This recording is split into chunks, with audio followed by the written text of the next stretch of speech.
Okay, let me ask you something. Do you ever get that feeling, that deep down sense that you're kind of living life on pause? Like the best version of you is just around the corner, just waiting for you to be ready. You know how it is, right? You tell yourself, I'll start that tomorrow. Or, oh, I'll do it when I finally have more time. We all do it. We save our biggest dreams, our healthiest habits, our greatest happiness for some future someday that just feels more certain, more perfect than today. But here's the thing. What if that one little word, someday, is actually the most dangerous word in your vocabulary? The one that's silently stealing your time, your opportunities, and your potential, all one delayed decision at a time. Well, today, we're going to unpack the unspoken rules to take back your life from someday. So that brings us to this really powerful idea, the someday delusion. It's this small, seemingly harmless habit of postponing our actions that can compound into a lifetime of regret. I mean, it's the gap, right? The gap between who we are and who we really want to be. This quote just hits so hard, and it's perfectly illustrated by the story of a man who was friends with the king. The king, feeling super generous, offered him this deal. Before sunset, take as much gold and jewels from my treasury as you can carry.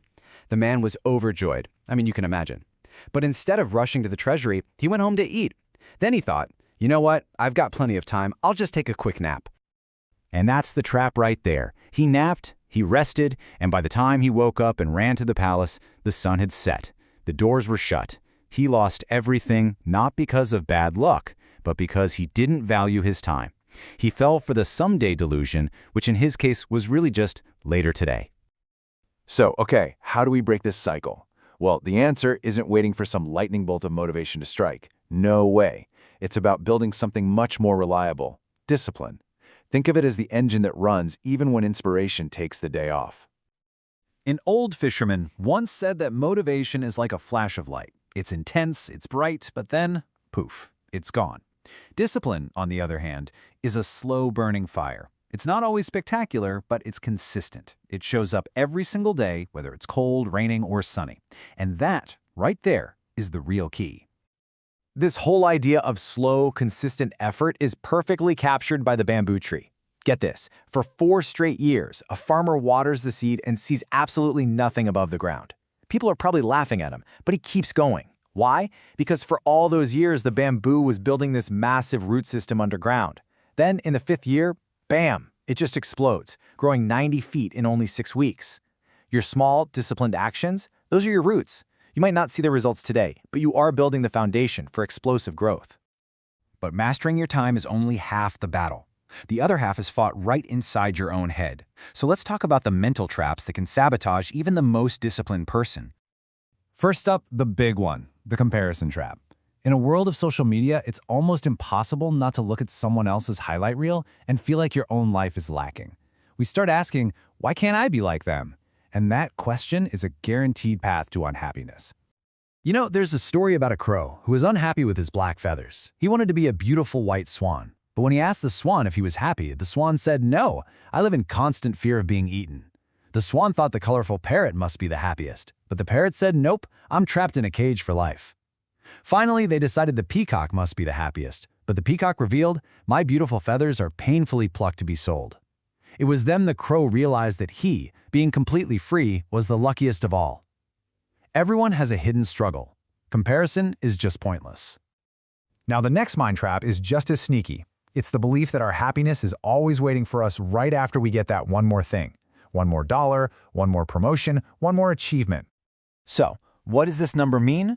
Well, it represents one of the most powerful mindset traps there is, the 99 Club.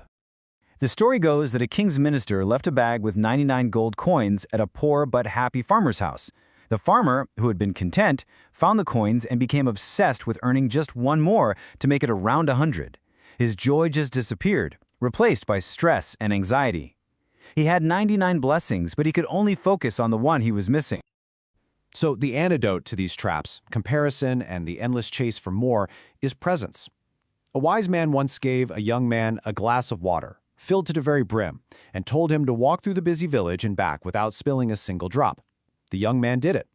When he returned, the wise man asked, "Did you see the children playing? Did you hear the dogs barking?"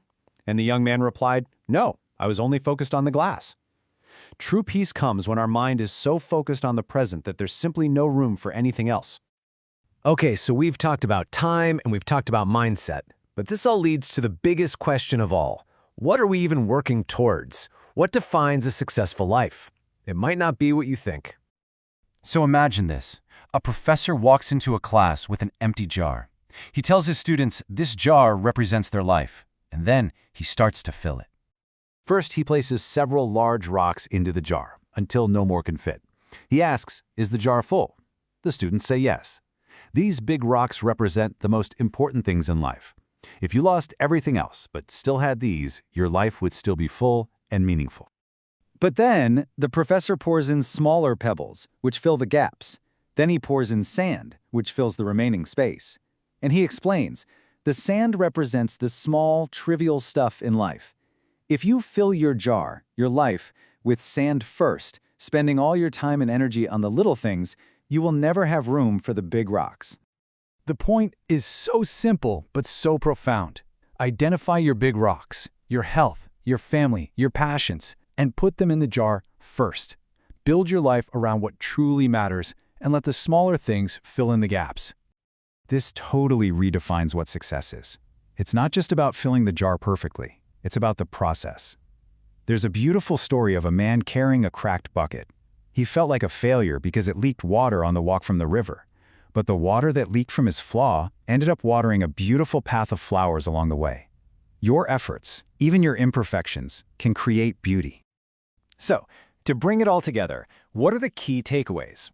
First, build your life on the reliable fire of discipline, not the fleeting flash of motivation.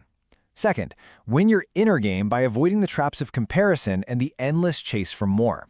And third, find your happiness in gratitude for what you already have. So I'll leave you with this question to take with you. Looking at your own life, your own jar, what small thing, what pebble or grain of sand are you willing to let go of this week to make more space for one of your big rocks? If you found value in breaking down these ideas, you are going to love our next explainer on the science of unbreakable habits, where we get into the practical neuroscience of building a disciplined life. Make sure to subscribe and ring that notification bell so you don't miss it. And I'd love to hear from you. Comment below what big rock you're going to prioritize this week. Thanks for watching and keep building that meaningful life.